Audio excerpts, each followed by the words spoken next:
नमस्कार, मी मयुरी सोनावणे तुमचे स्वागत करते आपल्या यूट्यूब चॅनलमध्ये, ज्याचे नाव आहे नक्षीज मिमीज वर्ल्ड. तर आज आपण बघणार आहोत प्रसादाचा शिरा. प्रसादाचा शिरा मोकळा सुटसुटीत कसा बनवावा हे आपण आज इथे बघणार आहोत.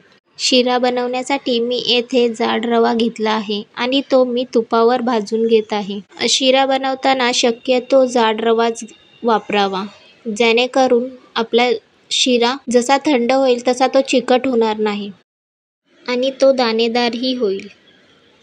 आता एका साईडला मी अर्धा ग्लास पाणी आणि अर्धा ग्लास दूध गरम करायला ठेवले आहे. अशा प्रकारे जसा रवा भाजत जाईल तसा तो हलका होईल आणि त्याला तूपही सुटेल. आता हा रवा असा चांगला भाजत चालला आहे आणि त्याला वासही चांगला येत आहे. अशा प्रकारे ह्याला तूप सुटत राहील. रवा मी थोडासा गोल्डन ब्राऊन होईपर्यंत भाजून घेणार आहे. अशा प्रकारे हा गोल्डन ब्राऊन माझा भाजून झाला आहे. आता ह्यामध्ये मी एक वेलची केळ बारीक चिरून टाकले आहे.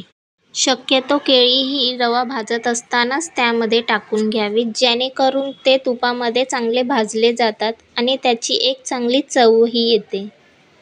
जर वरून आपण केळी ॲड केली तर ती काळीही पडतात आणि त्याचा एक उग्र असा वासही येतो. अशा प्रकारे केळी ही माझी चांगली तुपामध्येही भाजून निघाली आहेत.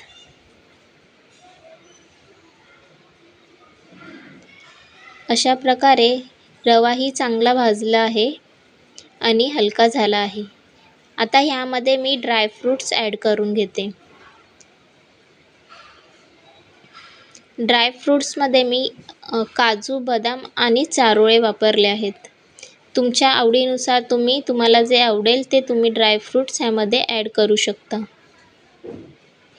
हे असे चांगले परतल्यावर आता मी ह्यामध्ये गरम केलेले दूध आणि पाण्याचे मिश्रण थोडे थोडे करून टाकून घेते आणि एका साईडून हलवूनही घेते, जेणेकरून ह्यामध्ये गाठी होणार नाहीत. अशा प्रकारे हे चांगले हलवून आणि 5 मिनिटं झाकून ठेवते. 5 मिनिटानंतर दिसेल की आपला रवा चांगला फुलला आहे आणि तो सुटसुटीतही झाला आहे. त्याला तूपही सुटलेले आहे. आता ह्यामध्ये मी 4 चमचे साखर टाकून घेते.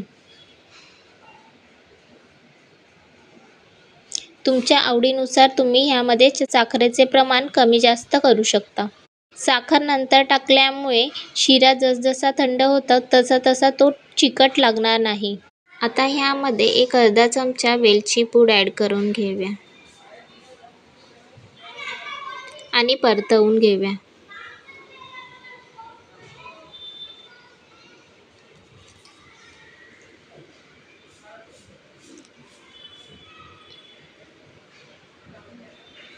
पुन्हा याला 1-2 मिनिटं आपण झाकून वाफ काढून घेऊया.